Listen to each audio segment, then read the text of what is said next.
Morning. Wanted to do a video with selections for this afternoon. Although it's end of season fair, both at Sandown and at Punchestown, I've actually got a number of horses who I really quite fancy today quite strongly. Um, Probably the strongest I've felt about certain horses since Aintree at least. So I'll take you through them. There's half a dozen races and 7 selections, so I'll have to be quite brief with each one. In the 225 at Sandown, I think at the weights, Traffic Fluide is something of a good thing here. Minora's obviously going for his, I think, fourth win in the race in a row, and he'll set a bold sight with Richard Johnson. But Traffic Fluide is receiving £10 from Minora and also from Jossie's Hill, and he even receiving £4 from horses like Artmoresque. His last 2 starts have been quite encouraging. His sixth behind Special Terra was a good performance. He had something of the run of the race there being held up, but he never had the speed to go through that race, being outpaced and eventually running on when it was all too late. That was nonetheless a very solid performance. You would have to rate that something in the low to mid 150s. And then I think he improved on that slightly with his third behind Fox Norton at Aintree. Um, I've been quite strong on how highly I rated that form. Fox Norton has gone on to frank it by beating Undeso at Punchestown. Um, and yeah, from a speed perspective, a time perspective, it was an excellent performance. Certainly better than what Might Bite did on the same day. Um, so yeah, Traffic Fluid's third in that. Rates pretty highly here. You'd have to say that was a mid to high 150s performance, and receiving £10 from Minora and Jossie's Hill. I would be surprised if these horses could give him that kind of weight. So yeah, I think he is a, a good bet at around 2 to 1. I think he'll go very close. In the 335, my nap of the day actually, a horse called Rock the Kasbah, who is running off a mark of 142. Uh, he was second behind American at Uttoxeter just after Cheltenham. Uh, I'll take you to a post I made that day regarding American's performance. I thought that was a serious performance. It was race was very strongly run that day, with excellent sectionals, 18 seconds quicker than Chase the Spud's relative time in the Midlands National between first and 4 out. And yet from 4 out, American was still 5 seconds quicker than Chase the Spud. I think Rock the Casbah is well in at the weights off 142, and I think conditions today, uh, he looked like he needed every yard of that stiff 3 miles, and I think step up to 3.5 will suit him well. I think he'll go very close, and I think 12 to 1 is a big price. You can currently get, yeah, 13.5 on Betfair. So yeah, good price. Definitely get involved in that. In the 410 at Sandown, um, the new one is favourite and deserves to be um, stepping up to, I think, the certainly probably the stiffest trip he's ever tried in 2 mile 6 here. Um, he's obviously a worthy favourite. Both his last 2 performances have suggested that he remains a 155 horse, and that may well be enough to win today. Morris is a horse I'm a big fan of. I think he is best suited by big field handicaps where they go a balking pace. I'm not convinced they'll go that kind of pace today, and I think he's the type to just be out battled late on. Likewise, Lammy Surge is arguably the best weighted of all of these, and repeat of his second to Arctic Fire off 152 would suggest that he has a favourite chance, but he's never been again the strongest finisher over 2.5 miles. And I can't. He's a strong traveller who really wants a big field, strong championship pace to settle. And I just don't think he'll get that here. I think he might look the winner approaching the last couple, but I think he'll be out battled by horses like the new one. The horse I like at the prices is Rather Be, who would, on the face of it, look to have it all to do. He won off 136 last time out, but I was very strong on the form of that race from a time perspective. If we go to my sectionals from Aintree, um, World's End put up an excellent performance over 3 miles. And yet, between the first and 3 out in Rather Bee's race, which was over 4 furlongs shorter, it was 2:38.69 compared with 2:37.49. So World's End's race was slightly stronger run over a second stronger run, but from 3 out to the line, 45.19 in Rather Bee's race compared with 47.2 in with the World's End race. So Rather Bee made up 2 seconds on the World's End there. I think he was probably. I think he's about a stone well I think he was a stone well in that day off 136. I think he's about a 150 horse, but he is receiving weight from the new one and racing off a similar weight to Morris. And I think he's certain to get the trip. I think he really enjoyed the step up to 2.5 miles. And I think he's an improver, an up and coming sort, and he is priced at 8.4, around 7-1 at the moment. I think he'll run well, and I think he's one of the few. And the 4:45 horse I like is TheInval.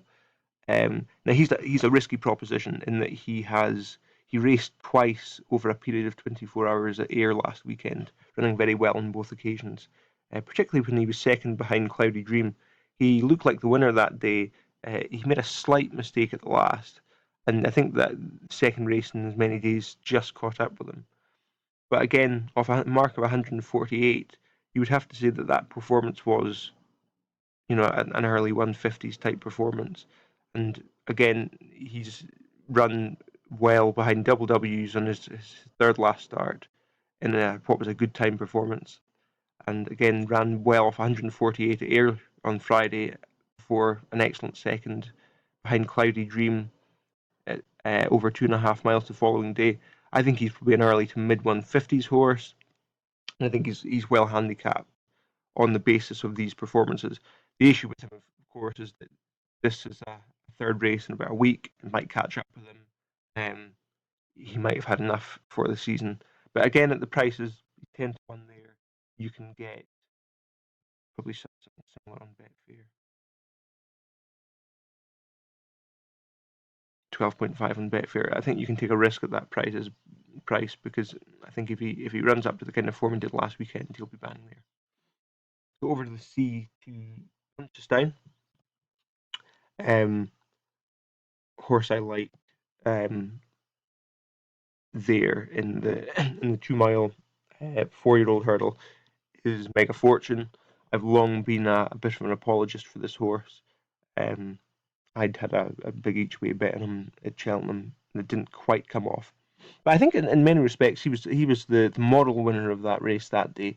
He led at what was a strong gallop. He was keen in spite of that, and he himself and Inari Dizobo kind of took each other on that day, which was odd because they're running under the same stable.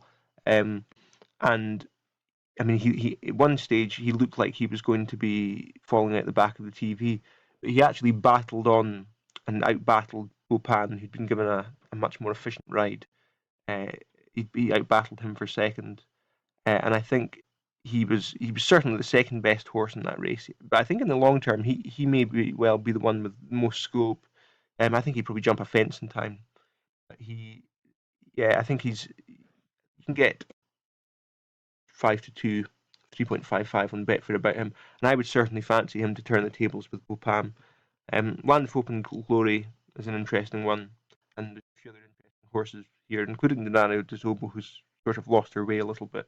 But no, I think Mega Fortune goes in here with a favourite's chance, in spite of the fact that perhaps good ground and a slightly faster track won't be to suit him. But that's factored into the price. If this race was being held in a more galloping track, you would expect him to be more like a 5-4 shot. But I think he'll run well. I think at 5-2 you can make him a bet as well. Last race I wanted to take a look at is the 5:35 at Punchesstown, the 2.5 mile handicap hurdle. Another race that's probably going to play a big part in deciding who the champion trainer is over in Ireland. The two horses I wanted to flag. First, no surprise, Diakali, who embarrassed himself yesterday by not starting. I'd put him up at, I think it was 14-1 or so. I thought he would run a big race yesterday, and I still think had he started, he would have run a big race in the Punchestown Champion Hurdle. His last start was a brilliant time performance, beating Stars by 20 lengths. He's racing off a mark of 153, which I think leaves him well handicapped. I mean, certainly that performance last time out was a 160 plus performance. He might not repeat that. This is coming 10 days after his last run. Might be too soon, and also the fact that yesterday and everything that entailed may well have got to him slightly. But that's factored into the price. He is available at 25-1, and you can get, I mean, at the moment 32s on Betfair, which is absolutely huge. If he were to consent to jump off, because I think he'd have a massive chance on the basis of that. There might be an overly well handicapped one lurking under the surface who could beat him. There's quite a few horses here I like. Sire de Burley could be well handicapped. Air Horse One and Score Mere, both of whom could be £5-6 well in. But the other one I'd like to flag as well, and going back to the rather B form, is Geordie Deschamps, who's gone up £5 for his third at Aintree last time out. I thought he was a touch unlucky there, and he was certainly staying on better than the other two. I think a mark of 140 is fair. I think there's still more to come from him. I think he could be a 145 plus horse in time, and I am a big fan of that form line.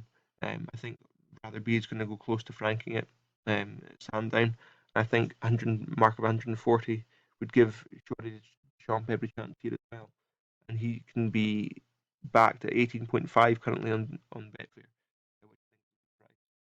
So yeah, Geordie Deschamps and Diakali both worth in that race, but it is competitive fair.